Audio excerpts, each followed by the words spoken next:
TomGirl is episode 12. We are here with Riley Smith, and we're going to talk about his spanking new album. Stay tuned. You're tuning into the destination for TV superfan discussion, AfterBuzz TV. And now, let the buzz begin. Everything, right? I'm gonna play a little your music right here. Ooh. I haven't heard this song in a while. No idea. I was like waiting for it. There we go. Yes, will you? Benefit of the doubt. See, I didn't bring my guitar, so I can fake it. Awesome. This morning, I took the easy way out. I'll sit there and make you sing all day. Hey guys, this is my guest, Riley Smith. Riley, welcome. Hi, everyone, wherever you are. So you can look at this one, and then you'll get a two-shot over here. All right. Where can everybody follow you on Twitter or social media? I'm terrible at social media, but I'm at Riley Smith on Twitter, and I'm at Riley Smith Official on Instagram. All right. I guess there was another Riley Smith on Instagram or something. Somebody help me do all that, but I do it all myself now, which is part of the problem.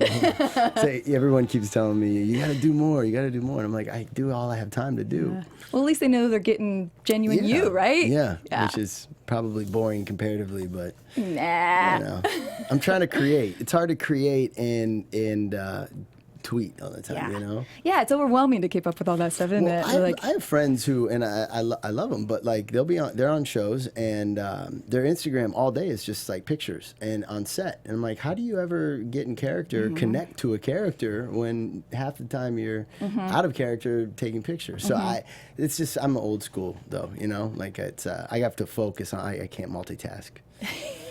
No, I mean, you're in the present. You're there, you know? Yeah. All right, well, there's all kinds of things we have to talk about with you because you're an actor. Yeah, we got some drinking to do. Too, yeah. For all of you out there, JJ was so sweet to give me a Jack Daniels. I don't know how she knows me so well, but anybody watching that knows me knows that this is one of my favorites. So we'll take a shot later for that. But yes, we have a lot to get to. Yes, we do. Including that. Yes. Well, it's a celebration for the album, and also I was telling him, you know, the girls that come in, I have little TomGirl swag and T-shirts, but I got to work on something for the guys, so I got to get some pint glasses. But for now, I think everybody seems to be pretty happy with the alcohol, yeah. So maybe I don't. And by the way, I thought I was the only one. Just tell me I was the only one. I'm sorry. Just tell me. Yes. You're the only one. You're Thank the you. only one. Nobody else. I feel so much better about myself now.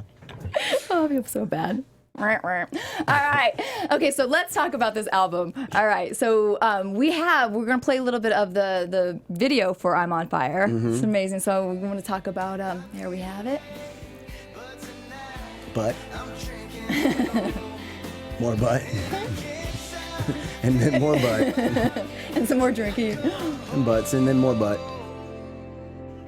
All right, so where did you shoot this? What was the process like? Well, I'm glad you asked. So I shot this all over Los Angeles. I had a friend, Bjorn Kummerall, who is one of my oldest friends in LA. He shot my first headshots here, and he's the best headshot photographer in LA, but he does so much more. And I told him, I said, you'd make an amazing music video director. His style, his lighting, everything. And he was like, oh, I don't do that. And I was like, all you have to do is hit record instead of snap. It's the same thing. And I can help you. And so I kept trying to talk him into it over the years. And then when I had this first single that I knew I was going to put out, I said, this is Bjorn, this is the time, this is it, we have to do it. And I wrote a treatment that was so detailed. I spent weeks writing this treatment about these characters and this situation. And Bjorn, I could tell, was kind of dragging his feet. And then finally he said, listen, you're very ambitious, and this is my first time. Let's do something that we both know. Like, he goes, how about if this guy is a photographer? Which is Bjorn. Okay, all right, cool, and I'll be a singer. But we came to, it was a long process, and we talked a lot, but we came to a great compromise, and I went back with his ideas of what he said he could do, and I appreciate his honesty about what his parameters he thought would be. So I took those and went back, and I came up with this concept, which is a little bit of a hybrid of what I had. And what was what you had? What I had was same thing. Guy starts in a bar, walks out of the bar into what is the desert. So this bar sits in the middle of nowhere, and he's walking down the desert thinking about this girl. And then all of a sudden, the girl pulls up and picks him up on the side of the road when he's hitchhiking, and they end up having a talk on the road, and then stopping at a campfire and having, he's playing on the campfire, she's dancing for him. They fall in love, they make out, and then he wakes up the next morning and she's gone. And it was all a figment of his imagination. So we kind of blurred it all together, but it was great. We shot it in. Good friend of mine, Tim Ritley, has this bar here in town that he loaned out to me. We had to shoot from in the bar from 6 a.m. until noon, because then that's when it opened. And I had all my friends were so great about coming out, helping, lending a hand. I mean, people, my band was joking. They're like, you have like models moving like grip stands and stuff. I was like, my friends just came out to help. It was great. And they were not. And then I hired two good friends of mine to be the leads of the show. I think of it as a movie. I really do. When I made it to be like a movie. Well, it looks like a mini little short movie. Yeah. So I take it and that's my background. So I really wanted to create like something like that, and I helped Bjorn set it all up. But we shot downtown LA, Malibu at the beach. I think we shot in the mountains. We shot at his photo loft. We shot everywhere. Shot at my house a little bit. And it was everywhere. What was the bar for those LA folks that might want to check it out? It's called the Rec Room, and it's not far from here. Gosh, I go to that bar all the time. Yeah, I should have given him props. That's awesome. He gave it to me for free. He charges a lot for shows to shoot there. So I should give him credit. It's called the Rec Room. It's on Riverside and Colfax, I think. No, not Colfax. Something like that. It's Whitsett and Riverside. Thank you. Right by Valsurf. Great place to watch. Yep, great place to watch like UFC fights. Yeah. I watch my Husker games there. Yeah. So, let me know next time, because I'll get you some free drinks. All righty. I'm just giving them out. I don't even know in the bar. But no, yeah, Tim. So, and that's what it takes. Like when you're doing this like independently as a labor of love, everyone has to come together. But I've been here 19 years and I've never really made much for myself. I'm always working for someone else. And so I knew I had a lot of favors that I could call, and everyone stepped up, and we made it for, it looks to me like a really big budget, and we made it for a reasonable budget. And then it took on a life of its own after that. How was that for you? Like having more of your baby versus somebody else's projects? Good question too. This whole experience making an EP and putting it out there has been really just a range of every emotion, because before, when I was in a band, I could kind of hide into the band. I have a problem personally being out there. I like to do my work, and I really do appreciate communicating with everyone when I do, but I'm kind of still a little bit more of a reserved person in that regard. But so with the solo thing, I couldn't hide behind anything. It was my lyrics, only me. And then I had to make all the decisions. I have a great manager now that's been helping me, but I don't have a label, and so I had to sign off on like the font on the album CD cover, or the picture that we want to use for every interview or whatever. Like just every little thing I have to sign off on, and I'm bad with decisions because I overthink everything, and I'm like, maybe no, that font. And I'm like, it doesn't matter, it's font. Just yes, okay, cool. And the hardest part was with the music, like. My producer's in Nashville. We made it in Nashville, but now I'm back in LA. So while we were going, he would send me different productions and send it to me, and then I'd listen to it over and over again and make notes. Change this hi-hat and add in some harmonies here, and then he'd do that, and then he'd send it back to me. And we would just do that. And that you're talking 6 songs back and forth all day, every day. So between that and doing the business stuff, I was just all day in my office dealing with music. I was like, this is really a business. I didn't I like music. I didn't know I had to thought I'd just be singing. Yeah. So it's been a lot of work, and it's been I've had a hard time, like even when I did the photo shoot for the album cover, which my friend Bjorn, who directed the video, also shot that, because I have a friend who's a photographer. I was like, I'm not going to pay for it. Right. But even then, I was like, what do I wear? Because who am I? I know myself as Riley the actor, and then I get to disappear into characters. But with this, it's me. What am I putting out there? Who am I trying to be? And then I'm looking at all my not very many clothes in my closet because I'm a pretty simple person. But and then I was like, F it, I'm just gonna be me. Like that's who I have to put out there, and me is usually a denim button, a pearl snap shirt, and some boots, Red Wing boots, shall I say? Always Red Wings, and Levi's. Honestly, that's all I wear. So I was like, why? Just quit trying to put on jewelry or hat. Like, by the way, I bought this hat for something with music, and then I was like, dude, you don't have to just be you. And now I just wear the hat for, to drive around. The hat looks good, though. Thank you. It didn't work with the headphones. Yeah, these are tough. I hadn't fit the hat in anywhere. I thought I'll fit it into the TomGirl interview, and then I couldn't. This hat is destined to not be a star. Oh, well, it looks good next to the Jack Daniels, so it's looking all right. Yeah. We get the Ray-Bans and the jacket here. This is a nice hat. If all three of these will send me more things, I'd be happy. Sweet. But I think you're nailing it, though. I mean, that's what people love you, and they want to see you and more of you. So I think just being your authentic self is doing quite well for you. Trying. Yeah. So how was the decision that you were going to not do this project with the band, and that you were ready to go out on your own and do your own? It was never a thing where I wanted to ever not be in the band. Like, the band is still playing for me. It was more that I'd always known that I wanted to do something. With a band dynamic, when we write songs, we write together, we share ideas, and that's a part of being a band. And that's what I loved about being in a band for all those years. And I still will love making music with those guys in another capacity. But I was ready to have more reins and do more, contribute more. And when I went to Nashville to do the show, I just went through I keep calling it like a music boot camp, because I got there. And I'm literally, the first morning, after I flew there that night, the first morning I was in the studio recording my first song, which was a duet with Connie Britton. And they're you cut those songs in an hour. You're in and out of there in 1 hour. So you got to know the music, get in there, hit it. You'd only get a few passes. And in Nashville, what I don't do in LA, what they do down there is you sing the whole song straight through. And then they'll try to find the best parts. But out here, a lot of times when I'd record, I'd just do like verse by verse, chorus by chorus. And so I just learned I was thrown into a whole new world of the way they work, and it is the right way. I'm sure it's the professional way, but I just had to learn a lot that I didn't know.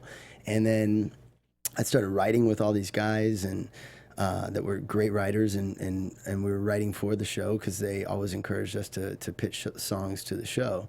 And so we were writing, then we demoed the songs so we could send them to them. And by the time I got done with like the 7-8 month stint I was there, I had 14 demos, and I was like, I got to do something with these. I love them, and we didn't end up putting them on the show, so maybe I should make a record. And the whole time I've been waiting for this moment, then all of a sudden it was just hitting me in the face, like, oh, this is it. Like, here you are. So when I got down to Nashville, I kind of thought I would have that opportunity, and then it turned out to be way better than I even thought. And so I just kept pursuing it and kept going through the doors it kept opening, and it's been incredible. I learned a lot, I grew up a lot. I have a long ways to go, but I felt like the last year and a half, 2 years, I've grown as much as I grew in like 14 years of playing. So it was that experience was amazing, and I wouldn't have the album without the Nashville. Yeah. Well, you were amazing on the show. We had you in here for that one because we covered Nashville. I think we also have a clip of you playing on Nashville ready to show some people in case they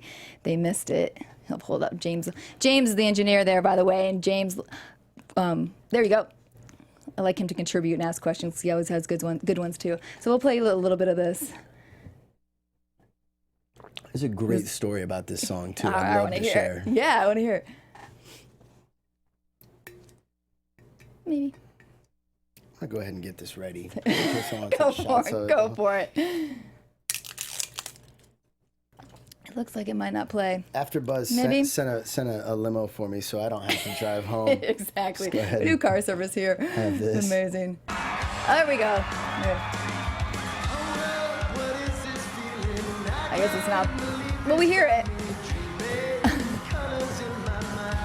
But. Oh yeah, more but.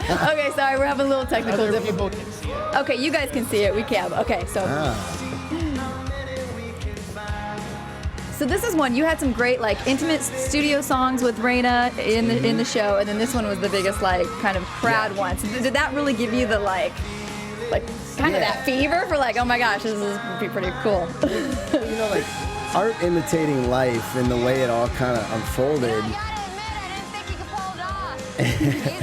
She's actually a friend of mine too in real life, and then she came in the last episode I was leaving, and we had that one scene together. But yeah, the art imitating life part of the character and I, was when I went down to Nashville to start the show, I was a little apprehensive at first. I was excited, but I was nervous. I knew I was going to get thrown into a bunch of situations that I wasn't sure if I was ready for. But I got myself that far. I thought, you're going to figure it out. And then they're so great about helping you, along the way. They have like, coaches and just the way they shepherd the whole thing is, they made me look so good. But when I got there, I was just dipping my toe in the water and nervous, kind of like the character was. And Marcus on the show, the way he handled insecurity was obviously lashing out and being a troublemaker a little bit. Yeah, a jerk, a rock star, prima donna. Now, that was all because of insecurities, and that's what I've found and played as the actor. That's just the way he reacted. But for me, I was also insecure and nervous and felt like a fish out of water. I just don't react like that in real life. So, but as the character got more comfortable and started to fall into that life and that music, then that was kind of the crescendo of that. The final hurrah was this big show, and he was finally in his element. And so this has kind of now gotten to that point with me as I slowly got, and as the character, I keep pointing up there. It's because where we watched it. I'm sorry, I won't point up there anymore. But as the character got more comfortable, I got more comfortable. And that last scene I was very comfortable and super sad that I had to leave. I didn't want to, but I had the opportunity to move on to eventually getting my own show, so I had to follow that path. But yeah, it was I kind of went through the same range of emotions, just handled it a little bit differently. What did you do to push through those insecurities and Well, for me, I'm always very open and honest.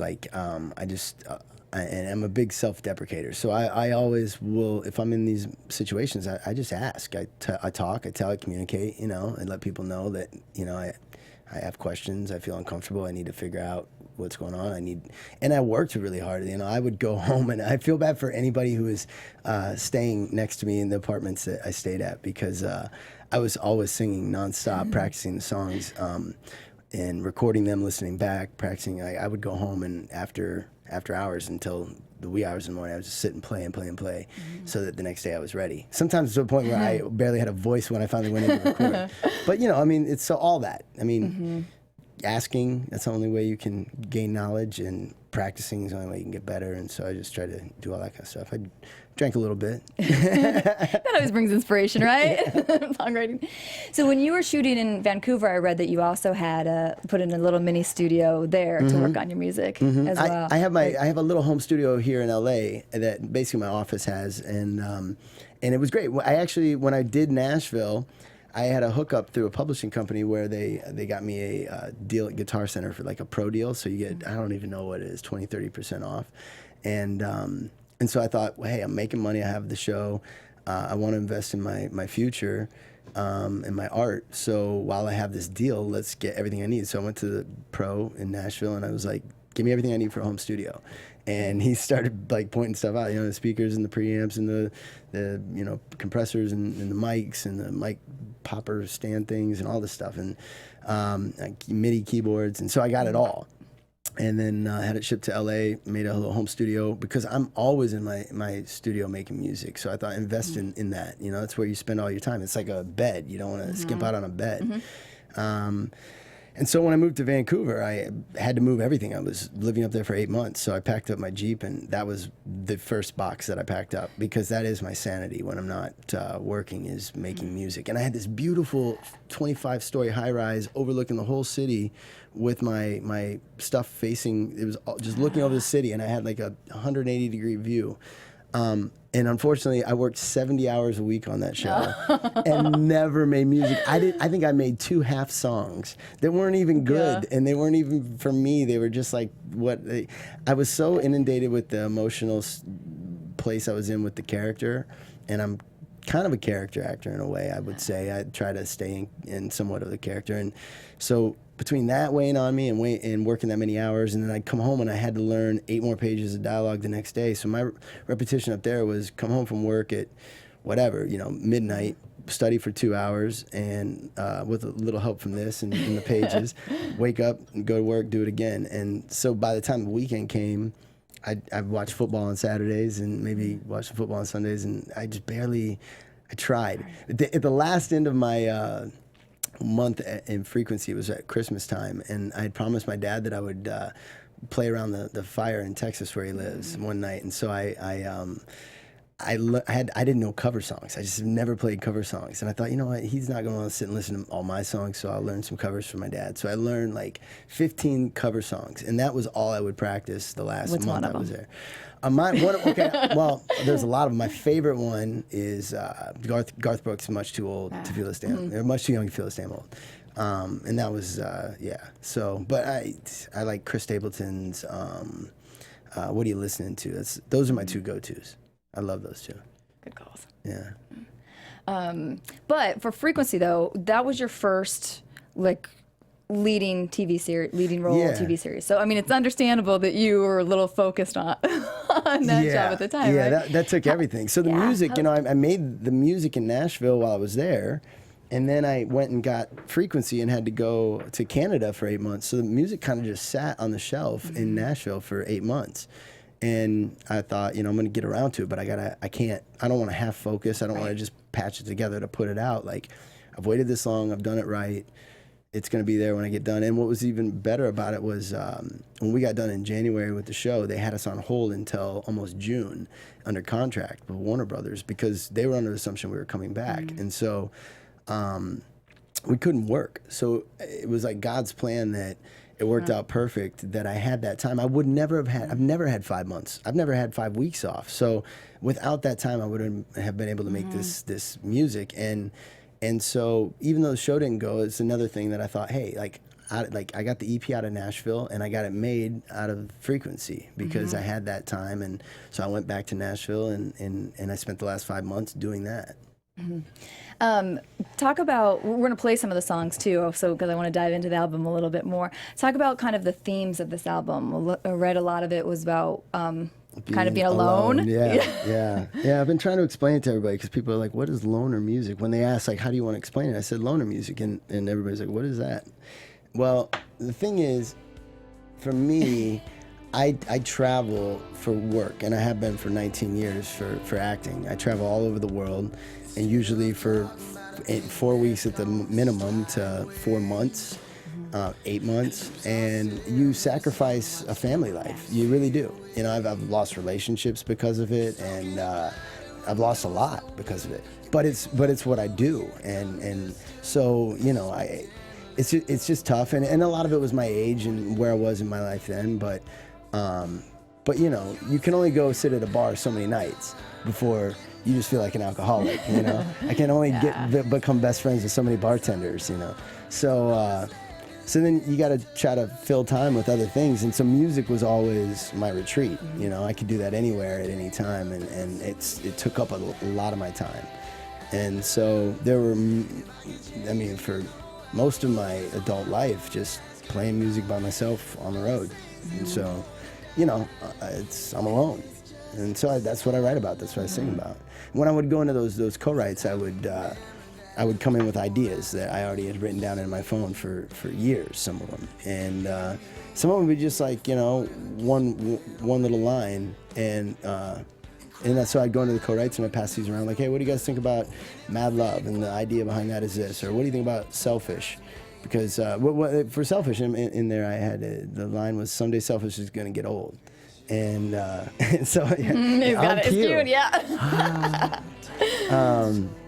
And I remember when and how I put that in there. And so I went in this co-write and I was like, guys, here's the idea. I gotta write this. And so that's how you, but it was always being alone. Every song was kind of like that. But again, you gotta be who you are. You gotta write what you know and what you feel. I'm not trying to make anything contrived, and hopefully people will respond to that, No, I think it's great, and I think that's one thing people forget, like when they look at actors and they look and think, oh, they have it so good. You're on this, you've had 70 plus jobs, and you know, most people would die for. But there is a sacrifice and a trade-off, you know, with that. Like you were talking about the family life, and that it can be lonely, and it's also not a 9-to-5 job where you have to just go in, do your work, and you can go. Like it takes a lot to be vulnerable and be in those characters and put yourself, be open and go through that. Yeah. You kind of got to stay in it a little bit, whatever you're doing. You can't get too broken. Yeah, and so you. And it, you know, too, like it's funny as I've gotten older and been doing this longer. Now I'm at the place where people will recognize me from other things I've done, and so I'm the guy sitting at this like restaurant bar, you know, by myself, and people will start to have conversation and then be like, "Wait." And, you know, it's the funniest thing. But then everyone's like, why are you alone? You know, nobody understands why I'm alone. It's like, because I'm in Toronto and I don't know anybody on my show yet. And, you know, or like, you know, a lot of times if you go in, I'll do like for instance, Toronto was one of them. I went and did Beauty and the Beast for a month or so. And all the kids on the show up there had lives. Like, from what I could gather, a lot of them kind of had kids and families and things. And so they all kind of did their own thing. And when reoccurring characters come into town, unless you previously know them, they don't normally jump at like, hey, come out with us, you know? So you're just kind of by yourself unless you know people there. And so that was just one example. But that was one of the things when I did Frequency, if we ever did anytime go out for a drink after work, or if we had time to, or go to dinner on the weekend, I always called production, got a hold of the guest star reoccurrings that were in town, got their numbers, and personally invited them out. And every single one of them would mention that to me, like, dude, thank you so much. That meant a lot, because otherwise they're sitting in their room alone. And that was one of the things I thought, you know, look, for kind of a grinded out guy who's been doing this for 19 years, if there's one thing that I've learned, like, hey, if I ever become a lead, I'm going to do this for you know, those people that were me. So I did it. We had fun. We had drinks. That's the good Iowa, and you're staying in there, right? Yeah. So on the album, so we have I'm on Fire, I Can't Keep Missing You, Break Something, Mad Love, Selfish, and Change of Season, right? All right. Is there one that is your, I mean, it's tough to pick your baby, but is there one that's your favorite? Well, let me explain them really quickly. Each go one, for it. because they're like your children. So maybe with your kids, you'd say like, oh, he's really quick and witty, and she's a little athlete, and you know what I mean? So I love them all, and I'll tell you a little bit of why each one. Just tell me the name, and I'll tell you why. I'm on Fire. I'm on Fire. I love because it represents who I am now, like what I've evolved to be, and what kind of artist I want to say that's me. You know. Okay. I Can't Keep Missing You. I Can't Keep Missing You is one of my favorites because it finally is the mold and the hybrid and the vision I had of trying to bring everything about me together, California and the country. And I call it California country. You know, it's like it makes you want to drive down the PCH with your top down, but you know, it's singing about being in the South. And to me, it may be. No, I can never compare it to George Strait, but one of the things I loved that George Strait did was when he did Marina Del Rey. And he's on a plane back to Tennessee. My mind just away this memory, and he would, had this rendezvous with a girl in Marina Del Rey, and then had to go back to Tennessee. By the way, did not have that in my mind when I wrote this, but I kind of figured out the comparison later. All right. Break Something. Break Something, I gotta say, is just like that raw, like, just that raw, like, like, to me, it's just gritty and raw. It's just raw. It's about, but it's about a couple just like as soon as the door closes behind them, it's over. They've been waiting until that door closes, and nobody cares about getting hurt. Awesome. All right, Mad Love. Mad Love is the very first song I wrote with the production team that produced my album, and I never will forget that is my first baby. I love that one. Yeah, it was the first one. I'll never forget sending it to my mom when I was driving home, and she started bawling. She's like, "That's it. That's your single." And then when I didn't use it as my single, she got mad, and I was like, "No, I'll explain why." But Mad Love is the co-writer I wrote it with was going through a breakup, and he started talking it out. It was a bad one, and they've been together for a long time, and the more we started talking it out, I was like, well, I've been there. Do you feel like this? Have you ever felt like that? Right now, do you want to feel like this? And he's like, yes. And I'm like, all right. And we all equally contributed, but there was a lot of little things that I came up with, which is this part coming up right here, where it's like the in and out. Da da da da da da da da So you got the da da da da da dun dun dun. I'll never forget coming up with that. And we wrote that in one night. We recorded a rough demo in one night. I stayed up till like 3 in the morning, 4 in the morning doing it.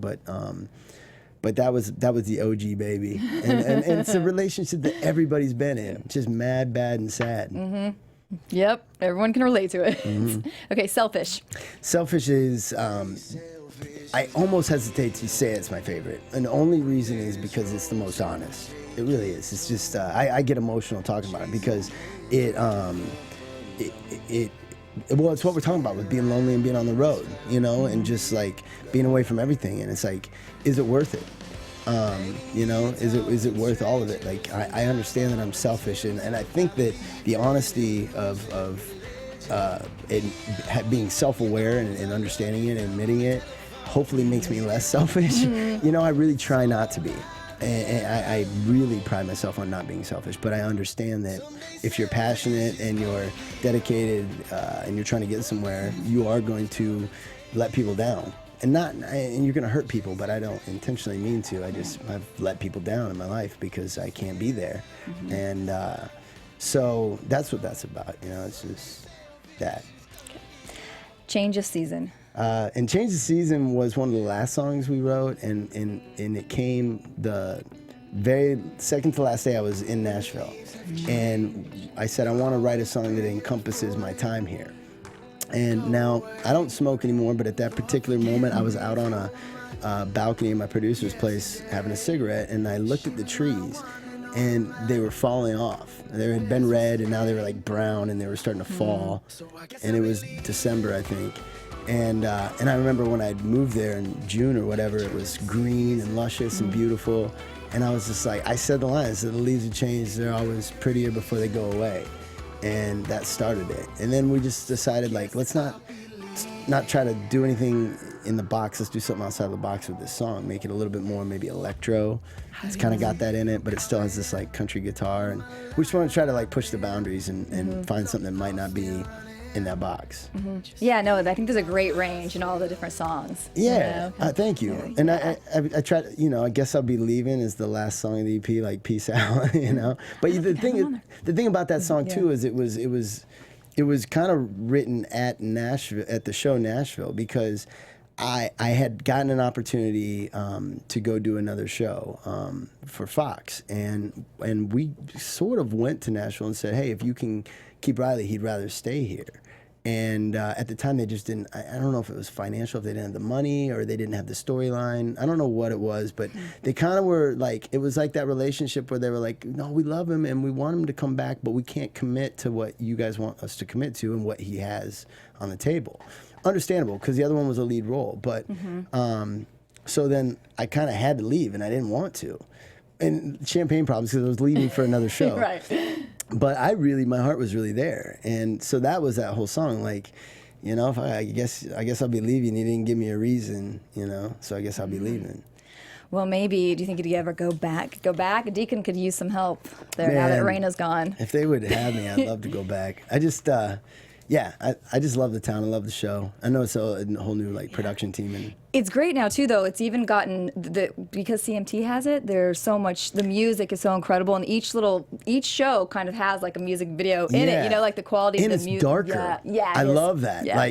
Sometimes with ABC, it stayed a little surface, and they're digging into cool stuff here, which is great, and it pushes the actors get more meat. Which is really awesome. So, Marcus towards the end got a little annoying to play. It's like I was trying every way to justify his actions, and there was just they didn't even want a justification.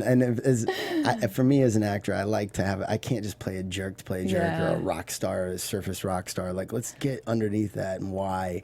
So at the end it got a little bit frustrating, especially when we started to see the fans' reactions. Like they love to hate him, and I should have embraced that more.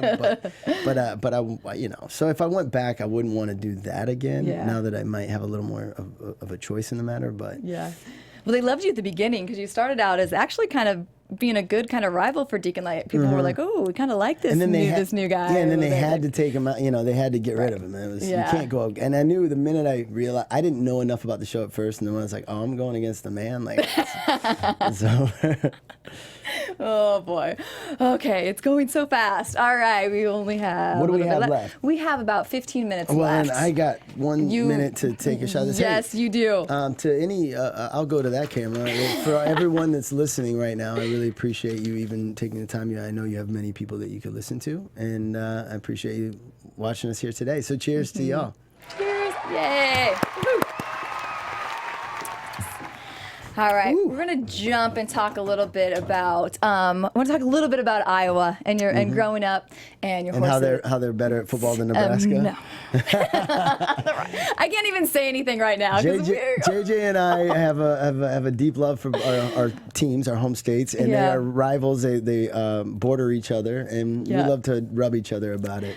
I lived actually like my house is on a lake, and the Platte River was here, and like Iowa's right on the other side. Yeah, right on the other you side. You sneak over and go to the riverboats. We used to in high school. We used to actually cruise their main street, and then we would get in trouble because like, our friends would hate it. No Nebraska people over here. Yeah, but my best friend had a farm over there too, so we used to ride ATVs, and it was amazing. I thought of you because Counting Crows played last night at the Forum, and they have that song called Omaha. Yep. Omaha. I love that song. Yeah, and it was like it was them in Matchbox 20. It was like a trip down 90s lane. I felt like I was in high school again. I love that stuff.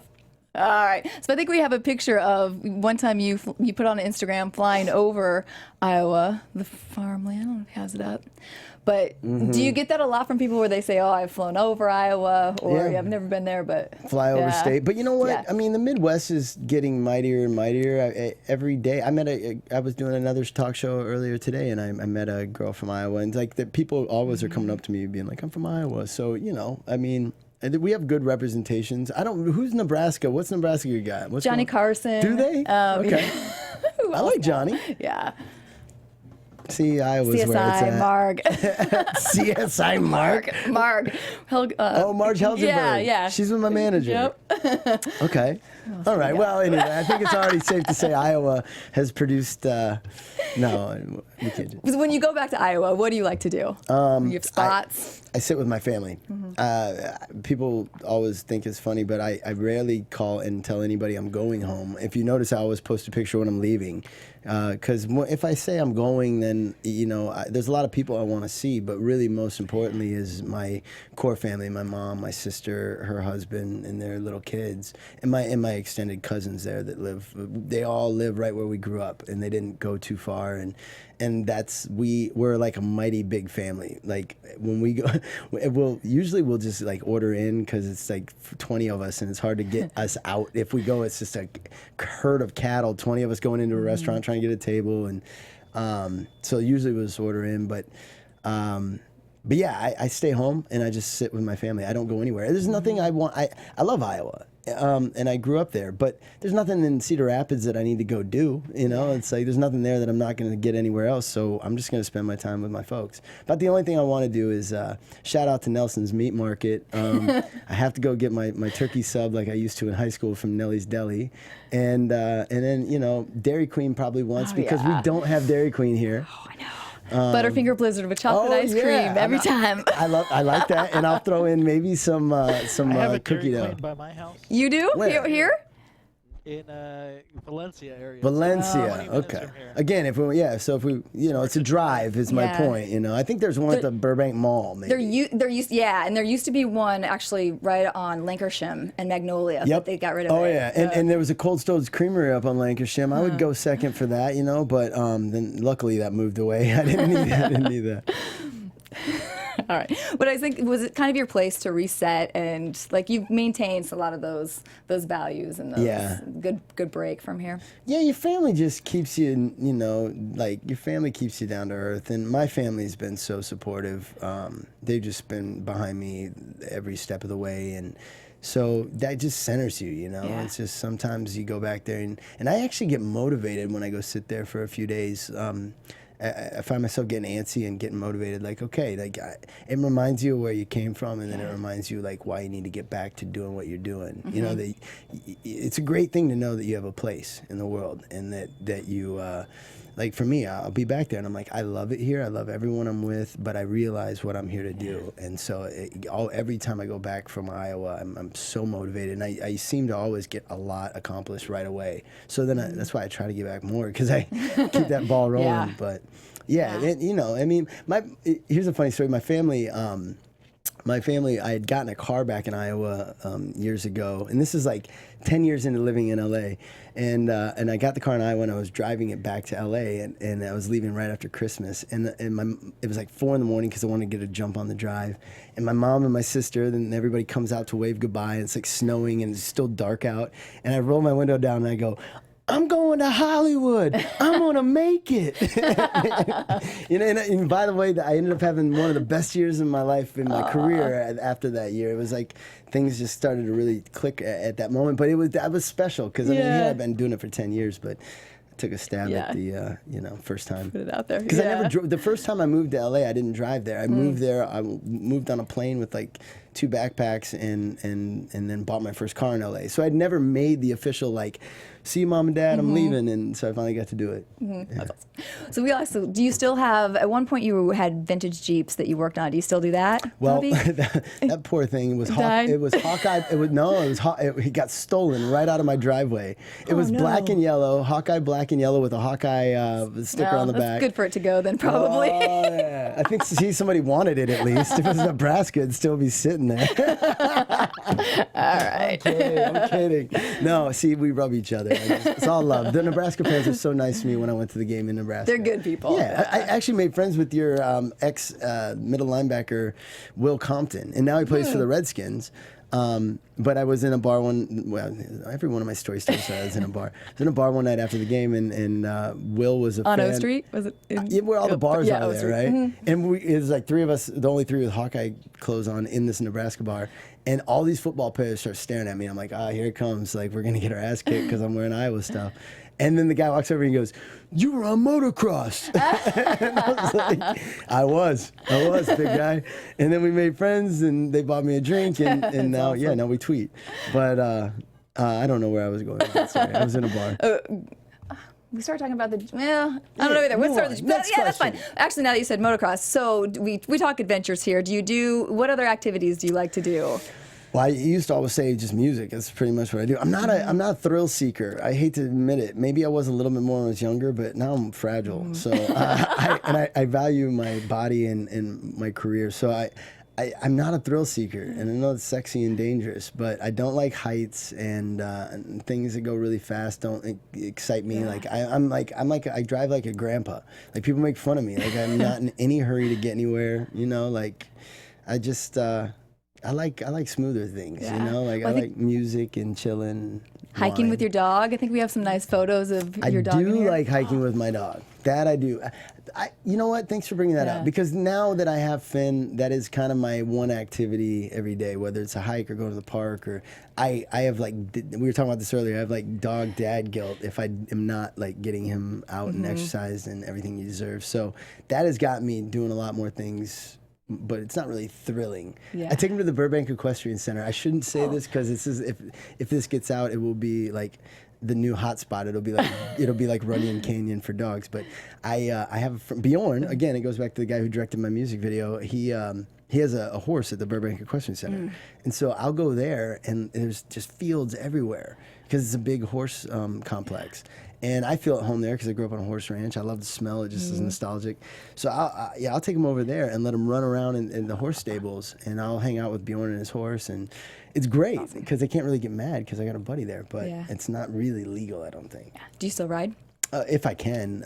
If somebody has a horse that will let me ride it, you know.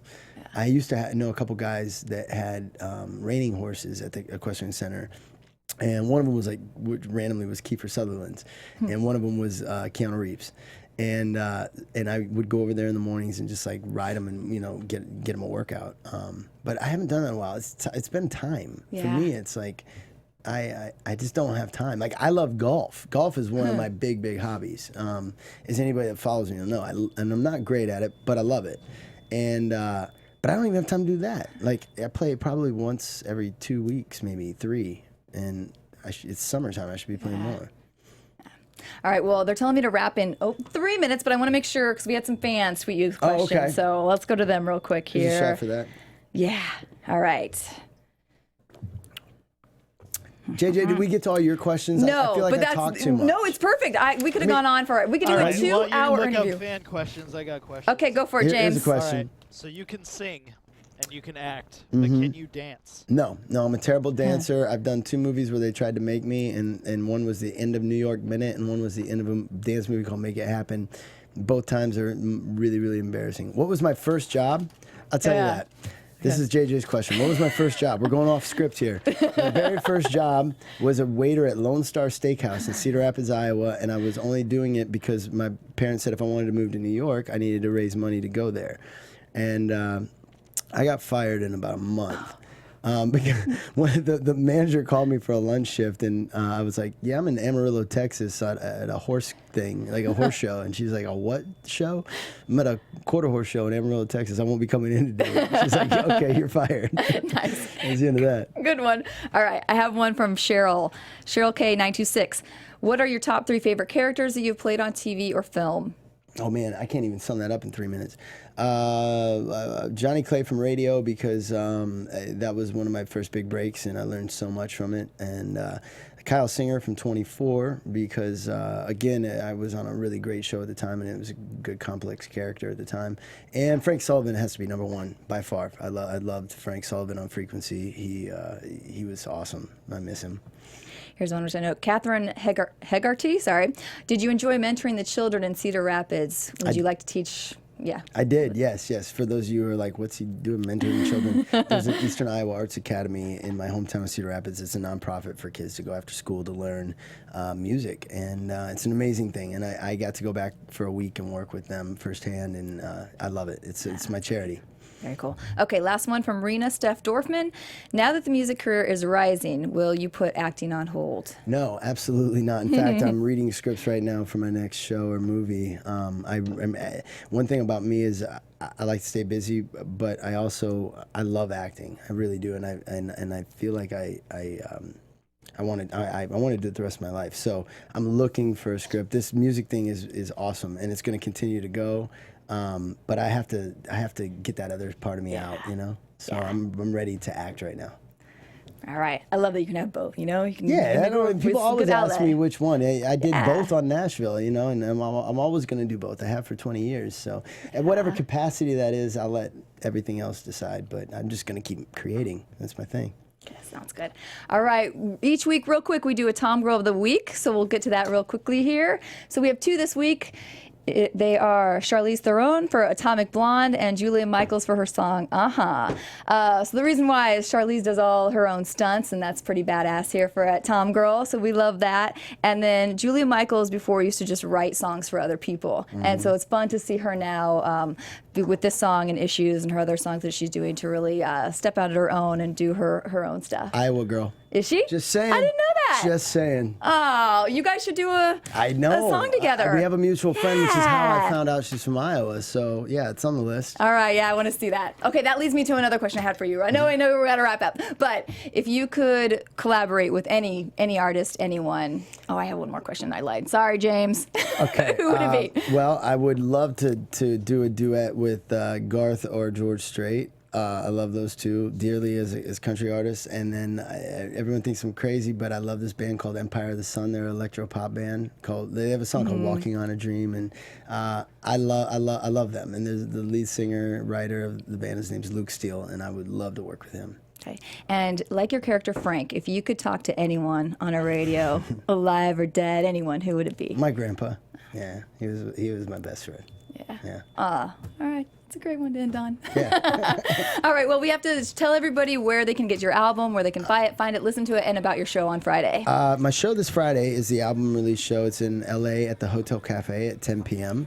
The album is, I guess, everywhere right now. iTunes, Amazon, Spotify.